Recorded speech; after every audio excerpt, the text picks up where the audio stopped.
Bien, yo quisiera estar compartiendo, como siempre, ¿verdad?, sobre la palabra de Dios, que es la que nos habla. Y bueno, cuando estudiamos las Escrituras, podemos observar que Dios nos ha hablado de muchas formas, de muchas maneras. Como dice el escritor a los Hebreos, dice que en este último tiempo Dios habló a través de su Hijo, y lo que Él ha dicho es lo último. Así que el mensaje que nos ha traído Dios a través de su Hijo es el verdadero, el último. No quiere decir que los anteriores no sean verdaderos, ¿verdad? Pero ese es definitivo y es el que tenemos que aceptar como verdadero. Amén. Pero también Dios habló de muchas formas y sigue hablando. Dios nos habla en la conciencia, amén.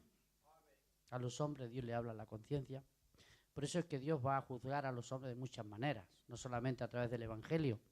Muchas veces nos preguntamos, si una persona no escuchó el Evangelio, ¿cómo Dios va a juzgar al hombre, a ese hombre?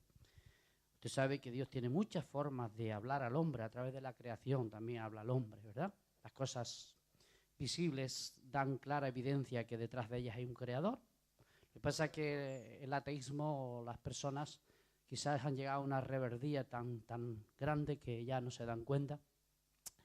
Pero en las Escrituras encontramos, ¿verdad?, que Dios dice que su ley la ha escrito en el corazón del hombre.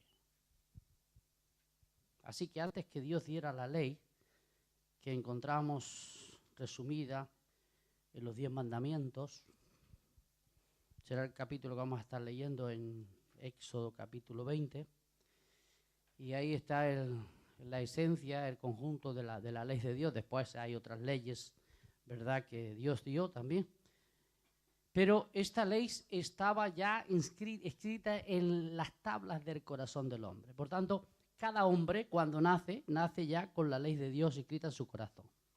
Lo que pasa es que la caída del hombre, el pecado, ha traído tanta confusión dentro de sí que ha perdido este contacto con la palabra de Dios. Por ejemplo, yo le voy a leer un pasaje, ¿verdad?, referente a esto, para que vean que Dios mismo se lo dice al pueblo antes, ¿verdad? Si cuando ya le había dado la ley, pero igualmente le recuerda, lo voy a leer. Está en Deuteronomio 30, ahí vamos, voy a leérselo. Dice así.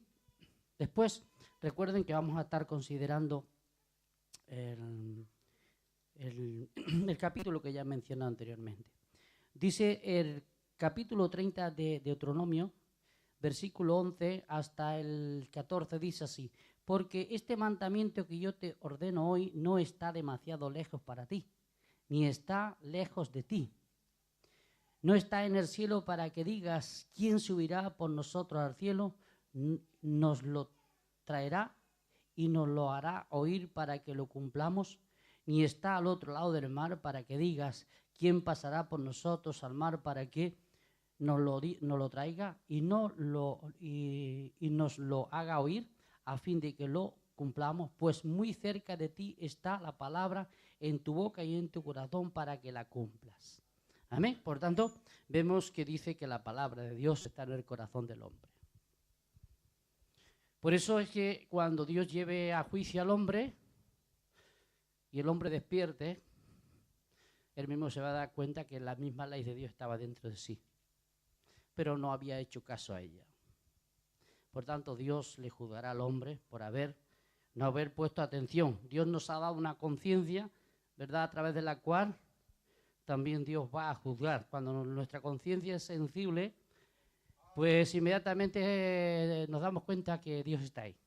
Se despierta, hay un despertar interior en el hombre que estaba dormido, estaba muerto y por eso no percibía las cosas de Dios.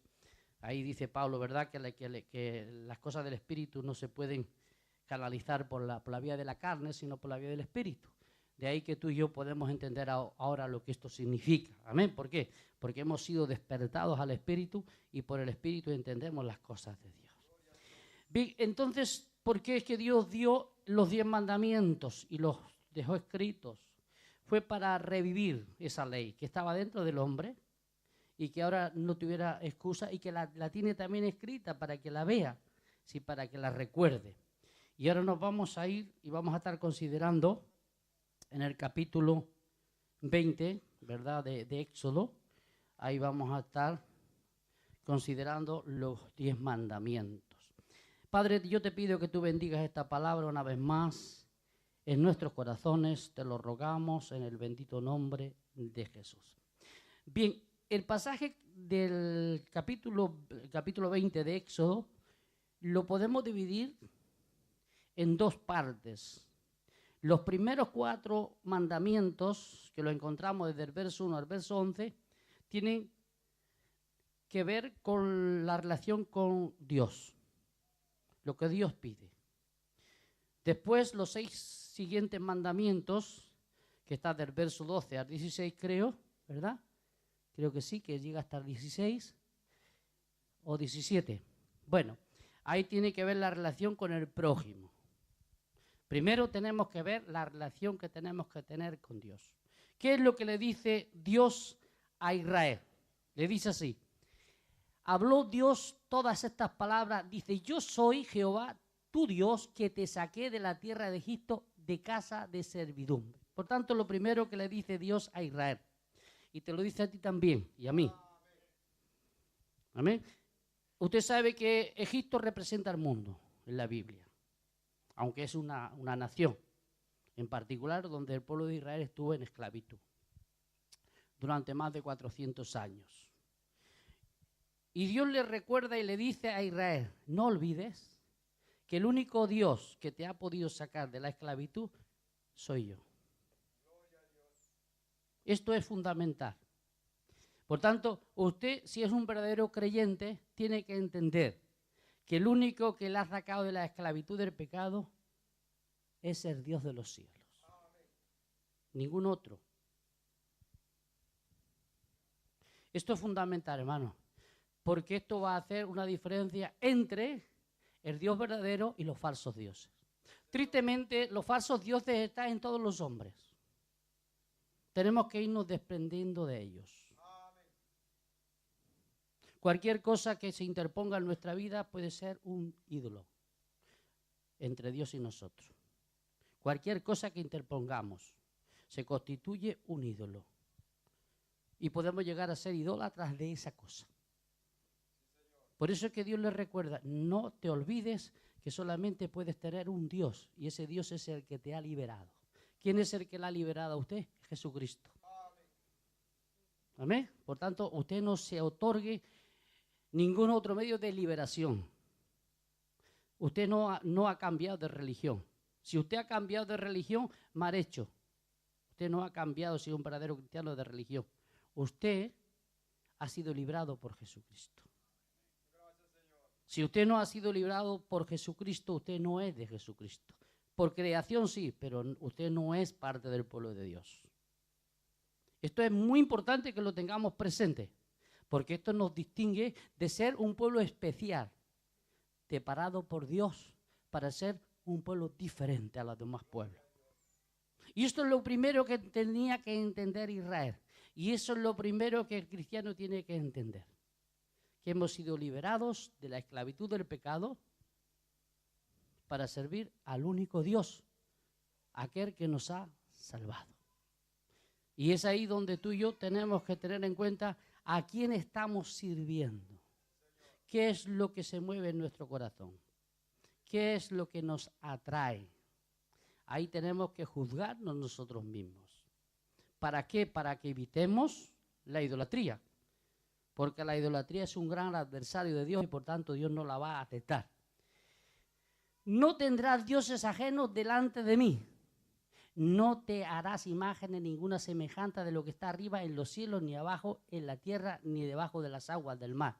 No te inclinarás a ellas ni las honrarás, porque yo soy Jehová tu Dios, fuerte, celoso, que visito la maldad de los padres sobre los hijos hasta la tercera y la cuarta generación de los que me aborrecen. Y dice: y hago misericordia a millares, a aquellos que me aman y guardan mis mandamientos. Por tanto, vemos, hermanos, que Dios En primer lugar, lo que quiere es librarnos de todo aquello que pueda separarnos de Él. Él quiere librarnos. Para eso tenemos que aceptarle a Él como verdadero Dios. Una de las cosas que el hombre no tiene que hacer ningún esfuerzo, ni le cuesta mucho, es añadir pues un Dios más a todos aquellos dioses que ya tiene. Porque dice, al fin y al cabo, uno más, ¿qué cuesta? Por tanto, el mundo no le importa, hermano, añadir un ídolo más. Y si tú le hablas de un Dios que no conoce, a él le cuesta poco decir, pues lo acepto también. ¿Verdad que eso no cuesta mucho? Ahora, lo que cuesta es abandonar todos los demás dioses para dedicarse solo a uno. Eso es lo que cuesta. ¿Amén? Eso es difícil. Añadir más dioses al número que ya tenemos. Oiga, eso es tan fácil. Para Israel era tan fácil. Y además, si era el Dios que les ayudaba y les bendecía y les prosperaba, pues mejor, ¿no? Al fin y al cabo, las ideas religiosas y todas las culturas tienen sus dioses y rinden culto a sus dioses. Lo único que ellos rinden culto a sus dioses por temor. Pero lo que Dios quiere mostrar a Israel es que a él se le ha de servir por amor, no por temor. El mundo sirve a sus dioses por temor para que no lo manden al infierno, para que no le deje de dar las provisiones diarias. Por tanto, le rinden culto, le ofrecen todo lo que sea necesario. Esto usted lo sabe por las culturas.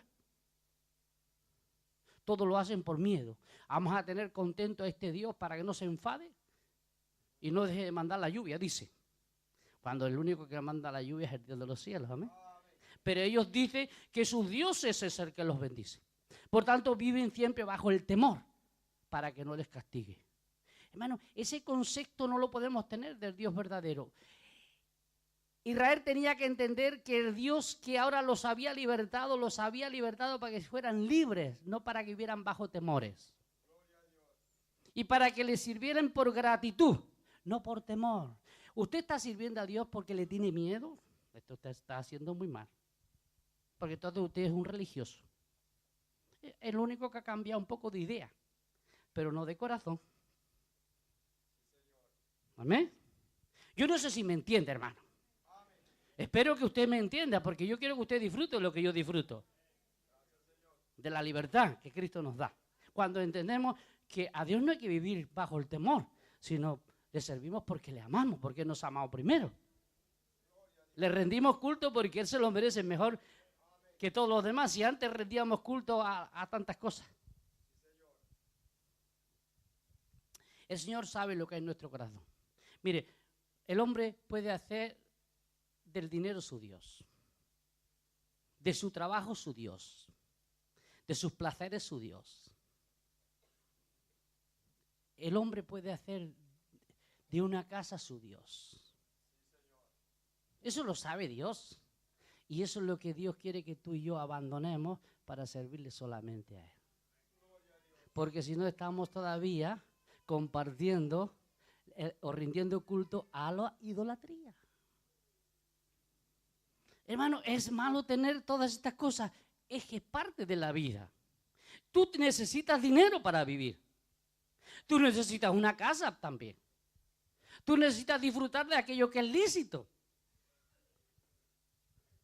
Tú puedes tener relaciones con aquellas cosas que son buenas. Pero lo que tenemos que evitar es no hacer idolatría de esas cosas. Porque entonces desplazamos a Dios. Y esto es lo que el pueblo de Dios tenía que entender. Y eso es lo que tú y yo como cristianos tenemos que entender. Porque muchas veces sufrimos frustraciones, desánimos, porque todavía hay idolatría en nuestro corazón. Mire que Dios dice que no hagamos idolatría, que no hagamos ídolos de Dios. Oiga, en cuanto el hombre hace imágenes, su inclinación es adorarlas. Dios dice, no hagáis imágenes mías. Totalmente prohibido. Para que no le rindas culto. Bien, hoy en día, hermano, encontramos imágenes de Jesús, de Dios, por todas partes, dentro de la iglesia evangélica.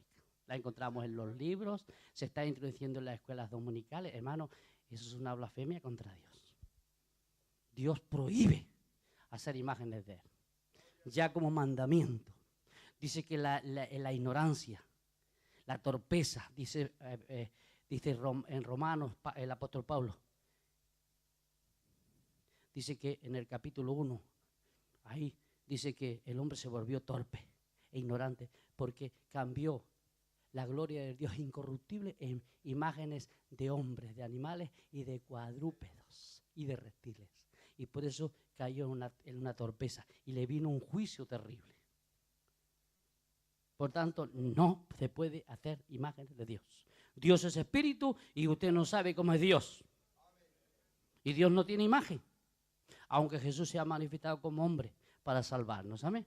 Pero aún con eso, a Él no lo podemos conocer porque Él es ya el Dios incorruptible. Vamos a rebajar a Dios a una imagen que la coges y la rompes con la mano, una estampita. ¿No ve que eso es ignorancia? Ya la ley lo prohíbe, hermano. Pero muchas veces nosotros lo toleramos. Ah, mira, es una forma para poder instruir a los niños, decimos. Sí, pero estás pecando. Vas a las librerías evangélicas, hermano, encuentras una cantidad de idolatría.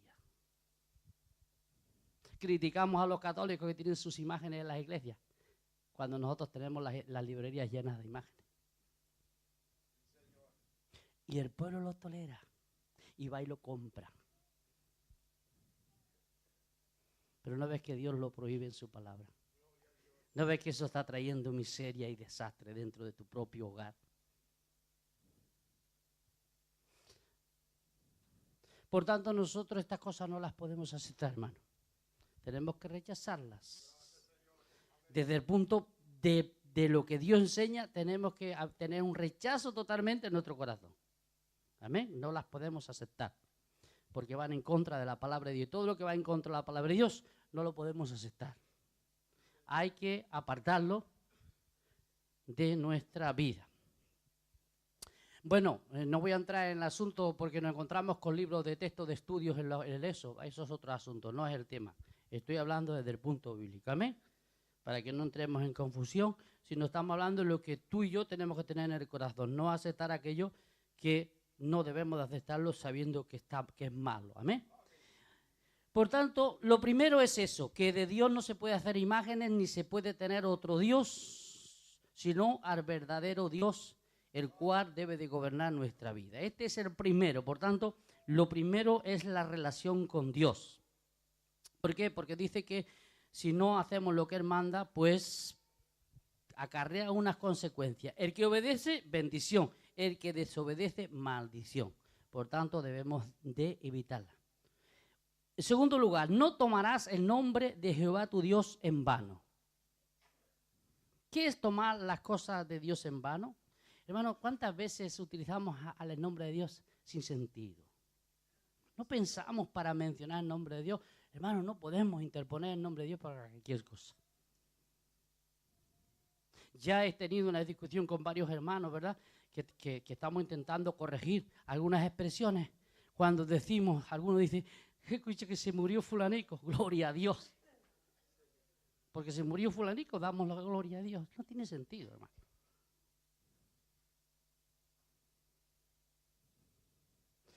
Y suben a muchas veces los púlpitos y gloria a Dios por todo. ¿Por qué? Porque ya lo han tomado como una rutina, como una costumbre, de un desorden. Hermano, cuando se menciona el nombre de Dios hay que mencionarlo con un propósito y con respeto y temor. Porque si no lo podemos tomar en vano. Hay que tener mucho cuidado cuando mencionamos el nombre de Dios. No lo podemos utilizar para cualquier cosa. Muchas veces interponemos el nombre de Dios para escabullir el problema. A Dios pongo por testigo. Cuidado que eres un mentiroso.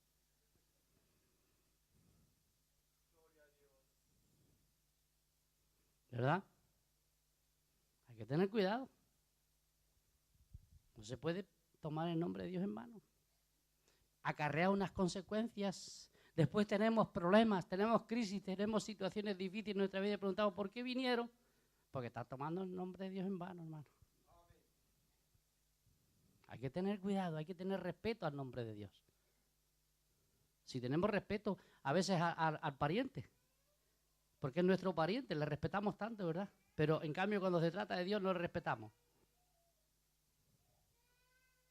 A veces tenemos más respeto por los hombres, lo cual, si se merecen respeto, hay que respetarlos. Amén. Pero, escuche, no podemos respetar más a los hombres que a Dios. Eso es muy importante que lo tengamos en cuenta. Por tanto, tengamos cuidado en ese aspecto. Siguiente. Acuérdate del sábado para santificarlo. 6 días trabajará y el 7º descansará. Bueno, yo doy gracias a Dios. Es bien claro que esto era norma de la ley, ¿verdad? Estamos en la gracia. En este aspecto, pues sabemos que muchas veces el día de descanso, pues, por la situación hay que trabajar o hacer alguna cosa. Recuerde que el sábado era tan estricto que había muchas cosas que no se podían hacer. Por ejemplo, no se podía caminar más de, creo que era aproximadamente 1 kilómetro y algo. La ley lo prohibía. Por tanto, ya no podríamos ir a las montañas los domingos a orar. No estaría prohibido. Pero, hermano, otra cosa sí que podemos observar, que es lo que tú y yo tenemos que ver, que Dios apartó un día, en primer lugar, para que lo dediquemos para Él.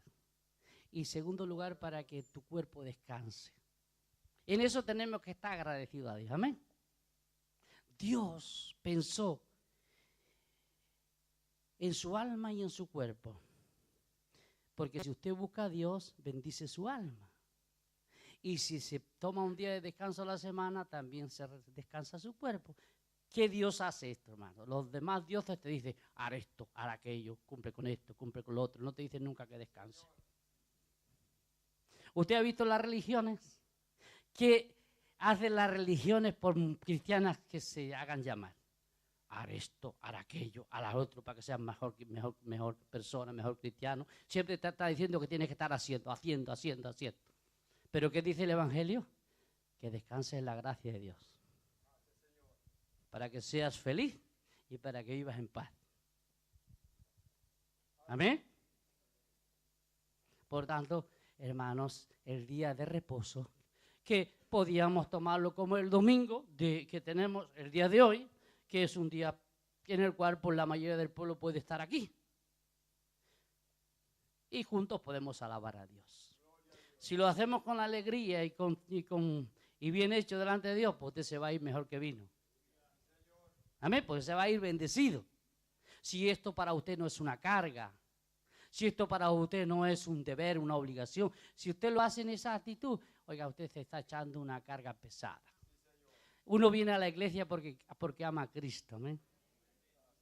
Viene a buscar liberación, viene a buscarle a Él, a estar con Él un ratito, ¿amén? Y eso le gusta a Dios. Para eso se dio el día de descanso. No para que se constituyera una carga el día de descanso, sino para que el hombre descansara. Si usted el domingo se hace una carga, entonces usted no está cumpliendo el día de descanso. Dios piensa en nosotros, hermano. Dios piensa en el hombre, piensa en los animales, porque si el hombre descansaba, también los animales descansaban. Porque el hombre es muy egoísta y tenía a la vaquita trabajando todos los días. Y el burrito, y no lo dejaba descansar. Así que Dios dijo, pues ahora mi pueblo no va a ser así. Le vamos a dar descanso también a los animales. Porque si nosotros no trabajamos, pues tampoco trabajan los animales. Pero si nosotros trabajamos, a los animales los hacemos trabajar. ¿Verdad que sí? Dios quería dar descanso a aquellos que se cansan, hermano. Y sobre todo, el día de reposo era para congregarse y buscar a Dios. Amén. Para buscar la bendición del alma. Después, hermanos, de estos mandamientos que hacen referencia a los deberes hacia Dios, vienen los deberes hacia el prójimo. El primer de ellos, verso 12. Honrarás a tu padre y a tu madre para que tus días se alarguen sobre la tierra que Jehová tu Dios te da. Fíjese qué gran bendición tiene para los hijos el honrar al papá y a mamá. Se alargan sus días, pues no se acortan. Ahora, fíjese que el primero de los deberes hacia los demás es al padre y a la madre. Es decir, después de andar bien con Dios, tenemos que andar bien con el prójimo. Hermano, no se puede andar bien con el prójimo si primero no andamos bien con Dios. Ya se lo aseguro. Si no hay una buena relación con Dios, se rompe la relación con el prójimo. Se rompe la relación con papá, con mamá, con los hijos, con los parientes. Se rompe la relación en la sociedad. Ahora fíjese que el padre y la madre representan la autoridad. Amén, porque ellos son la autoridad en el hogar. Por tanto, el primer deber hacia el prójimo en nuestras vidas es respetar la autoridad. Primero hay que respetar a Dios, después hay que respetar las autoridades establecidas por Dios. Este es un gran problema en la sociedad y es un gran problema en la iglesia. Que no se respetan las autoridades. Nos dedicamos más a criticarlas y a sacarles faltas que a honrarlas. Ya estamos fallando porque decimos, no, si yo estoy bien con Dios y estás mal con tu prójimo, ¿cómo vas a estar bien con Dios? No se puede, hermano. Por tanto, usted sabe el trato que tiene con su papá y con su mamá. Usted está obligado a honrarles, a respetarles, a tenerlos en cuenta y no tenerlos como un par de viejos que no sirven para nada. No los tenga así, porque si no usted va a vivir pocos años sobre la tierra. Va a cortar los días que Dios tenía para usted. ¿Quién es el que los acorta? Nunca Dios. Los acortamos nosotros por la desobediencia a la palabra de Dios. Dios quiere que usted viva muchísimos años. Fíjese que Adán vivió más de 900. ¿Amén? ¿Usted quiere vivir 900 años? No los va a vivir. Porque ahora la edad es mucho inferior. Pero sí que puede alargar más de lo habitual. Si honra a papá y a mamá, porque es el primer mandamiento con promesa. ¿Amén? Podemos honrar a papá y a mamá. Esto da a entender el respeto a los ancianos, el respeto a las autoridades civiles, al respeto a las autoridades eclesiásticas, en el sentido de aquellos que Dios ha puesto para dirigir las congregaciones. Hay que respetarlas, hermano. Porque si no vamos a acarrear problemas sobre nuestras propias vidas, sobre nuestros propios hogares y acarrearemos problemas en las iglesias. Hermanos, si estos principios funcionaran en cada creyente, qué bien viviríamos. Amén. Sería un bálsamo, estaríamos en una balsa de aceite ahí. ¿Amén? Tranquilitos, descansando. Por tanto, eso es un deber de cada cristiano. Es un asunto personal en el corazón de cada uno de nosotros. ¿Tienes hijos? Te tienen que respetar. Pero tú también eres hijo y tienes que respetar si tu papá todavía vive. Y aunque hayan muerto, fueron tus padres. Y mientras vivas, respétales. Aunque estén muertos. No puedes hablar mal de ellos. ¿Amén? Mientras vivas, tienes que respetarlos. Después, allí estás seguro que si vas hacia el cielo, allí no vas a tener problemas. Por tanto, vemos que encabeza el respeto a la autoridad, hermano, para que funcione lo demás. Cuando respetamos las autoridades, los siguientes mandamientos los vamos a cumplir. Todos estamos bajo autoridad, todos estamos bajo gobierno y todos estamos bajo dominio, o decir de alguna forma, porque es la norma establecida por Dios para el bienestar de toda la sociedad. Amén. Y sobre todo la iglesia. No matarás, por hecho que no debemos matar a nadie, en verdad. Por ejemplo, hombre, me imagino que los cristianos no vamos a llegar a tal extremo de llegar a matar a alguien. Bueno, pero podemos matarle con la lengua, ¿verdad? Pues dice que un suicida no es el que mata con la espada, también es el que mata con la lengua. Y ahí somos un poco matarifes todos. ¿Verdad? Que la lengua es como una espada. Para bien o para mal. Pero ¿para qué la utilizamos? Santiago dice que es una fuente, un manantial. Así que bueno, no matarás. Es algo que si usted respeta, nunca va a matar a nadie. Después no cometerás adulterio, que Dios nos guarde. Amén. Porque es tan fácil. Es tan fácil. Ay, yo no, nunca me di con otra mujer o con otro varón. Pero es que Jesús dijo que cuando pensamos sobre algo, ya en el corazón adulteramos. ¿Verdad? Adúlteros. Adúlteras. Muchas veces podemos ser por pensamiento. Que Dios nos guarde, ¿no? No vamos a entrar de lleno porque el tiempo se nos va. No robarás, no hurtarás. Hermano, es tan fácil robar. Es muy fácil robar. Si este tiene más que yo, porque le quite algo, no se va a dar cuenta. Está robando ante Dios. Está robando. Y el mandamiento es que no se puede robar. Hay que conformarse con lo que Dios nos da. ¿Amén? ¿O no? Porque así como matar es un pecado grande, robar también lo es. No dice que si infringimos un punto de la ley nos hacemos culpables de todas. Así que si robamos, también nos volvemos asesinos.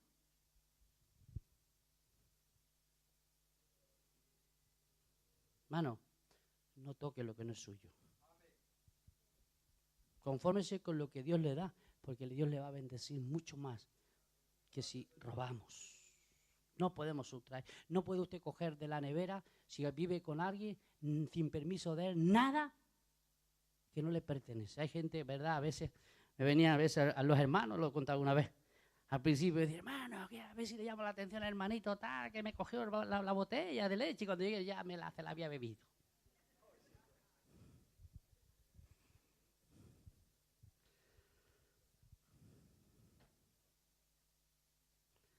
Y yo me iba a meter en esos problemas. Así que la palabra ya dice que no debemos de hacerlo. Confórmate con tu leche. Y si no tienes, pídele. Pero no se la quite mientras duerme o está trabajando.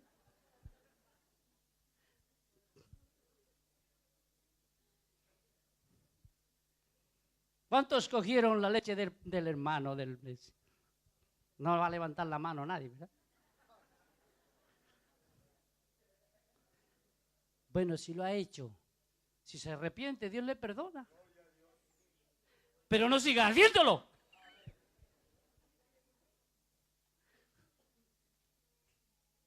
Hermanos, es tan fácil. En una ocasión, alguien me dice, ay hermano, que hay alguien que sustrae cosas. Y yo le he dicho que eso está mal. Pero me ha contestado, es que ellos tienen más que yo.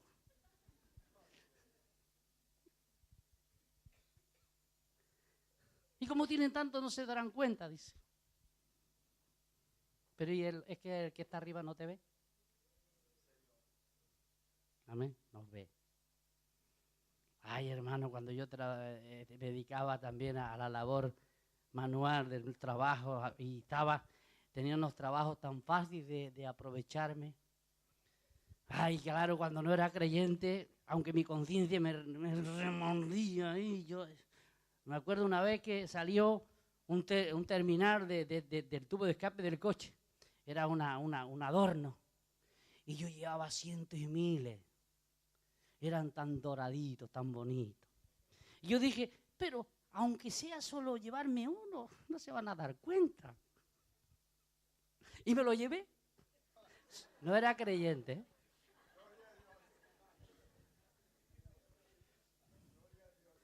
Y me lo llevé porque era tan bonito. Además salió uno que tenía doble salida y parecía que el coche era de esas de competición. Algunos lo hacían hasta con ruido, así extraño. Y eran tan bonitos. Claro, como eran recién salidos, eran muy caros. Y yo dije, pero si no se van a dar cuenta porque me quedé con uno. Y me lo quedé. Ay, sé yo. Pero después uno se convierte y se da cuenta que todas esas cosas están mal. Ahora el asunto es, después de convertido, ¿sigo cogiendo terminales de tubo de escape?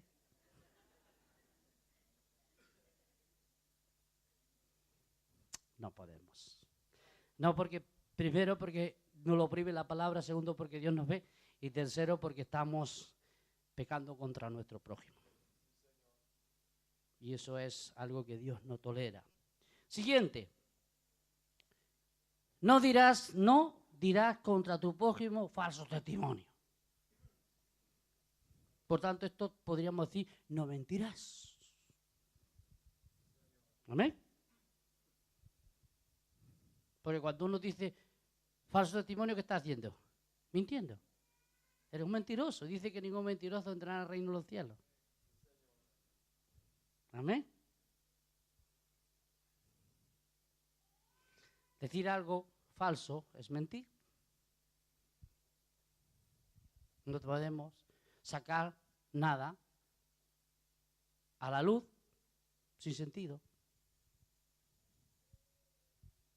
Por tanto, nos constituimos mentirosos si decimos algo que no es verdad.